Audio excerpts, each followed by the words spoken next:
रिया भक्ति पवित्र कहानियाँ।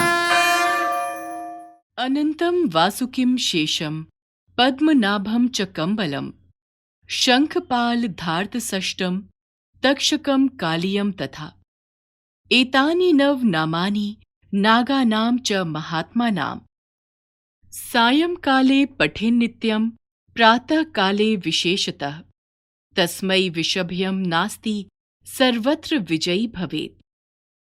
नमस्कार दोस्तों, यह अलौकिक नाग मंत्र है जिसे नाग पंचमी के दिन भक्तों को अवश्य पढ़ना चाहिए। हिंदू धर्म में नाग को देवता माना जाता है। सावन मास के कृष्ण पक्ष की पंचमी तिथि को नाग पंचमी मनाई जाती है। इस दिन नाग देवता की पूजा करने से भक्तों को उनकी विशेष कृपा प्राप्त होती है।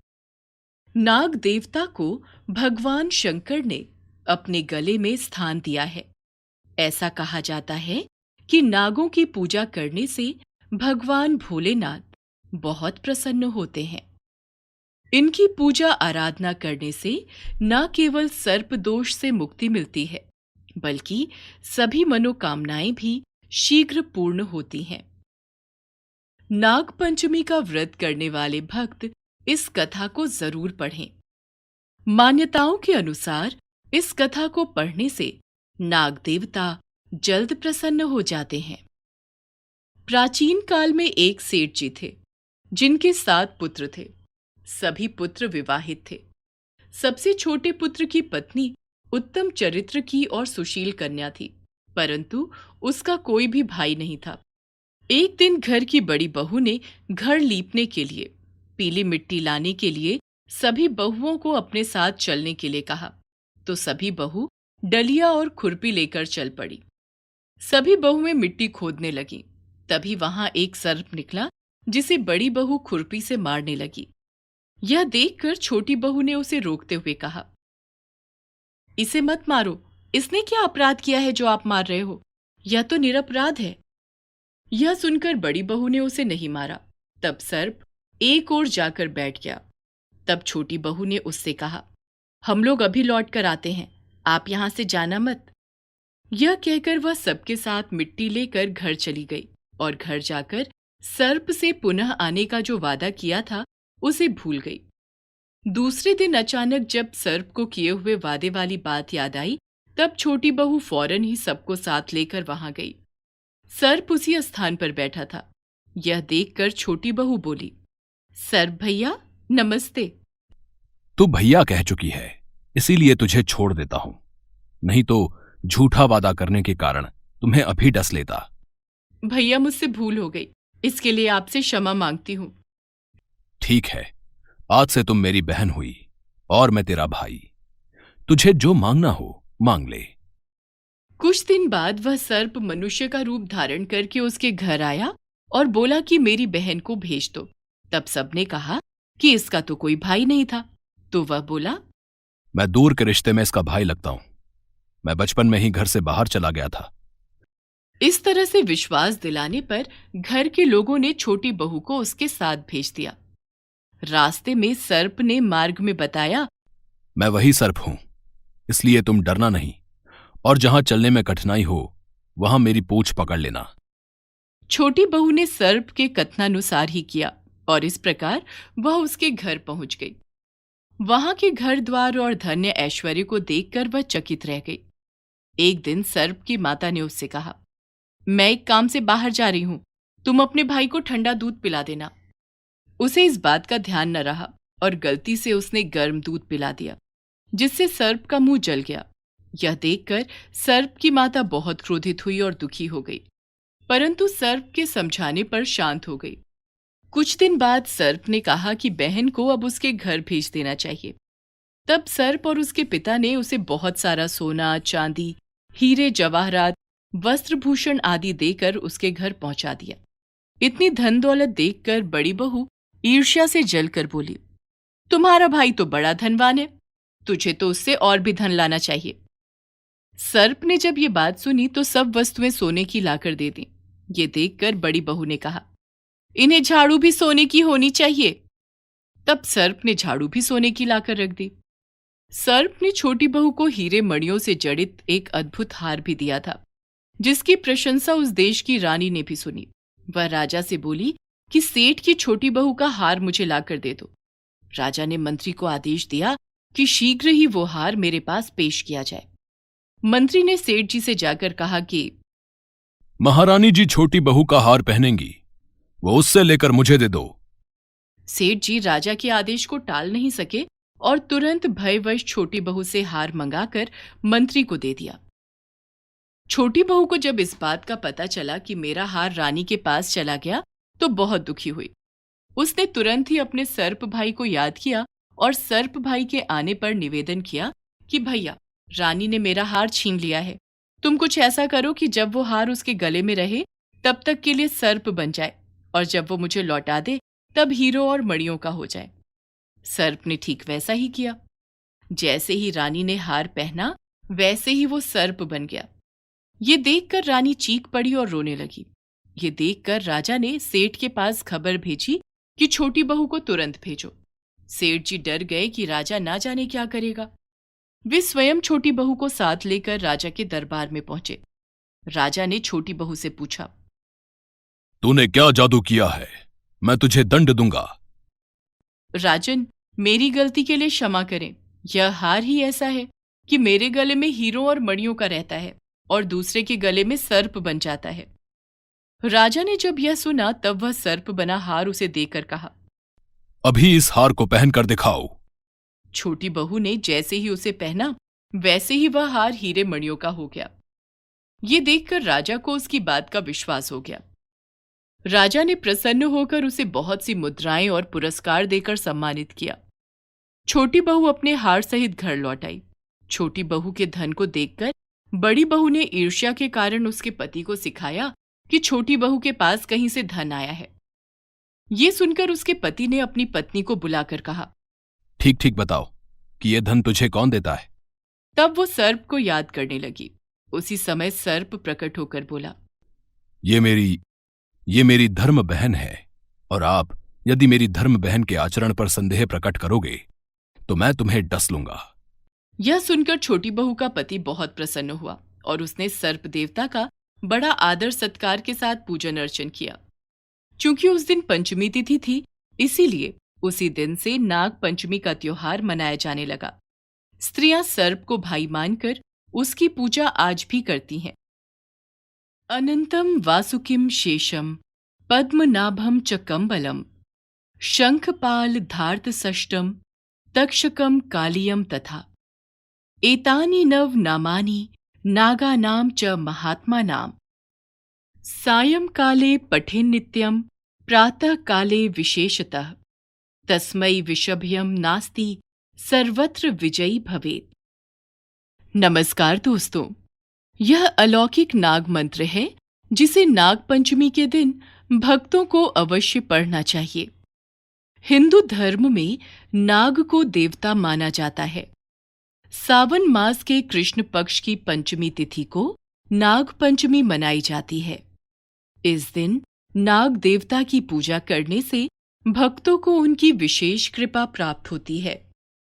नाग देवता को भगवान शंकर ने अपने गले में स्थान दिया है। ऐसा कहा जाता है कि नागों की पूजा करने से भगवान भोलेनाथ बहुत प्रसन्न होते हैं। इनकी पूजा आराधना करने से न केवल सर्प दोष से मुक्ति मिलती है, बल्कि सभी मनोकामनाएं भी शीघ्र पूर्ण होती हैं। नाग पंचमी का व्रत करने वाले भक्त इस कथा को जरूर पढ़ें। मान्यताओं के अनुसार इस कथा को पढ़ने से नाग देवता जल्द प्रसन्न हो जाते हैं। प्राचीन काल में एक सेठ जी थे जिनके 7 पुत्र थे। सभी पुत्र विवाहित थे। सबसे छोटे पुत्र की पत्नी उत्तम चरित्र की और सुशील कन्या थी, परंतु उसका कोई भी भाई नहीं था। एक दिन घर की बड़ी बहू ने घर लीपने के लिए पीली मिट्टी लाने के लिए सभी बहुओं को अपने साथ चलने के लिए कहा, तो सभी बहू डलिया और खुरपी लेकर चल पड़ी। सभी बहुएं मिट्टी खोदने लगीं। तभी वहां एक सर्प निकला जिसे बड़ी बहू खुरपी से मारने लगी। यह देखकर छोटी बहू ने उसे रोकते हुए कहा, इसे मत मारो, इसने क्या अपराध किया है जो आप मार रहे हो? यह तो निरपराध है। यह सुनकर बड़ी बहू ने उसे नहीं मारा। तब सर्प एक ओर जाकर बैठ गया। तब छोटी बहू ने उससे कहा, हम लोग अभी लौट कर आते हैं, आप यहां से जाना मत। यह कहकर वह सबके साथ मिट्टी लेकर घर चली गई और घर जाकर सर्प से पुनः आने का जो वादा किया था उसे भूल गई। दूसरे दिन अचानक जब सर्प को किए हुए वादे वाली बात याद आई, तब छोटी बहू फौरन ही सबको साथ लेकर वहां गई। सर्प उसी स्थान पर बैठा था। यह देखकर छोटी बहू बोली, सर्प भैया नमस्ते। तू भैया कह चुकी है, इसीलिए तुझे छोड़ देता हूं, नहीं तो झूठा वादा करने के कारण तुम्हें अभी डस लेता। भैया मुझसे भूल हो गई, इसके लिए आपसे क्षमा मांगती हूं। ठीक है, आज से तुम मेरी बहन हुई और मैं तेरा भाई। तुझे जो मांगना हो मांग ले। कुछ दिन बाद वह सर्प मनुष्य का रूप धारण करके उसके घर आया और बोला कि मेरी बहन को भेज दो। तब सबने कहा कि इसका तो कोई भाई नहीं था। तो वह बोला, मैं दूर के रिश्ते में इसका भाई लगता हूं। मैं बचपन में ही घर से बाहर चला गया था। इस तरह से विश्वास दिलाने पर घर के लोगों ने छोटी बहू को उसके साथ भेज दिया। रास्ते में सर्प ने मार्ग में बताया, मैं वही सर्प हूं, इसलिए तुम डरना नहीं, और जहां चलने में कठिनाई हो वहां मेरी पूंछ पकड़ लेना। छोटी बहू ने सर्प के कथनानुसार ही किया और इस प्रकार वह उसके घर पहुंच गई। वहां के घर द्वार और धन्य ऐश्वर्य को देखकर वह चकित रह गई। एक दिन सर्प की माता ने उससे कहा, मैं एक काम से बाहर जा रही हूं, तुम अपने भाई को ठंडा दूध पिला देना। उसे इस बात का ध्यान न रहा और गलती से उसने गर्म दूध पिला दिया, जिससे सर्प का मुंह जल गया। यह देखकर सर्प की माता बहुत क्रोधित हुई और दुखी हो गई, परंतु सर्प के समझाने पर शांत हो गई। कुछ दिन बाद सर्प ने कहा कि बहन को अब उसके घर भेज देना चाहिए। तब सर्प और उसके पिता ने उसे बहुत सारा सोना, चांदी, हीरे जवाहरात, वस्त्रभूषण आदि देकर उसके घर पहुंचा दिया। इतनी धन दौलत देखकर बड़ी बहू ईर्ष्या से जलकर बोली, तुम्हारा भाई तो बड़ा धनवान है, तुझे तो उससे और भी धन लाना चाहिए। सर्प ने जब ये बात सुनी तो सब वस्तुएं सोने की लाकर दे दी। ये देखकर बड़ी बहू ने कहा, इन्हें झाड़ू भी सोने की होनी चाहिए। तब सर्प ने झाड़ू भी सोने की लाकर रख दी।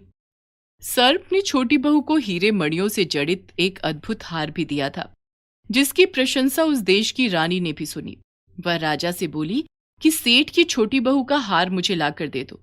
राजा ने मंत्री को आदेश दिया कि शीघ्र ही वो हार मेरे पास पेश किया जाए। मंत्री ने सेठ जी से जाकर कहा कि महारानी जी छोटी बहू का हार पहनेंगी, वो उससे लेकर मुझे दे दो। सेठ जी राजा के आदेश को टाल नहीं सके और तुरंत भयवश छोटी बहू से हार मंगाकर मंत्री को दे दिया। छोटी बहू को जब इस बात का पता चला कि मेरा हार रानी के पास चला गया तो बहुत दुखी हुई। उसने तुरंत ही अपने सर्प भाई को याद किया और सर्प भाई के आने पर निवेदन किया कि भैया, रानी ने मेरा हार छीन लिया है, तुम कुछ ऐसा करो कि जब वो हार उसके गले में रहे तब तक के लिए सर्प बन जाए, और जब वो मुझे लौटा दे तब हीरो और मणियों का हो जाए। सर्प ने ठीक वैसा ही किया। जैसे ही रानी ने हार पहना वैसे ही वो सर्प बन गया। ये देखकर रानी चीख पड़ी और रोने लगी। ये देखकर राजा ने सेठ के पास खबर भेजी कि छोटी बहू को तुरंत भेजो। सेठ जी डर गए कि राजा ना जाने क्या करेगा। वे स्वयं छोटी बहू को साथ लेकर राजा के दरबार में पहुंचे। राजा ने छोटी बहू से पूछा, तूने क्या जादू किया है? मैं तुझे दंड दूंगा। राजन, मेरी गलती के लिए क्षमा करें। यह हार ही ऐसा है कि मेरे गले में हीरों और मणियों का रहता है और दूसरे के गले में सर्प बन जाता है।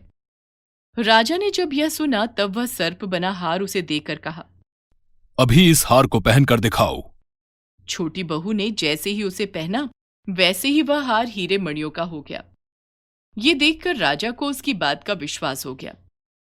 राजा ने प्रसन्न होकर उसे बहुत सी मुद्राएं और पुरस्कार देकर सम्मानित किया। छोटी बहू अपने हार सहित घर लौट आई। छोटी बहू के धन को देखकर बड़ी बहू ने ईर्ष्या के कारण उसके पति को सिखाया कि छोटी बहू के पास कहीं से धन आया है। ये सुनकर उसके पति ने अपनी पत्नी को बुलाकर कहा। ठीक ठीक बताओ कि यह धन तुझे कौन देता है? तब वो सर्प को याद करने लगी। उसी समय सर्प प्रकट होकर बोला, ये मेरी धर्म बहन है, और आप यदि मेरी धर्म बहन के आचरण पर संदेह प्रकट करोगे तो मैं तुम्हें डस लूंगा। यह सुनकर छोटी बहू का पति बहुत प्रसन्न हुआ और उसने सर्प देवता का बड़ा आदर सत्कार के साथ पूजन अर्चन किया। चूंकि उस दिन पंचमी तिथि थी, इसीलिए उसी दिन से नाग पंचमी का त्योहार मनाया जाने लगा। स्त्रियां सर्प को भाई मानकर उसकी पूजा आज भी करती हैं। रिया भक्ति पवित्र कहानियाँ।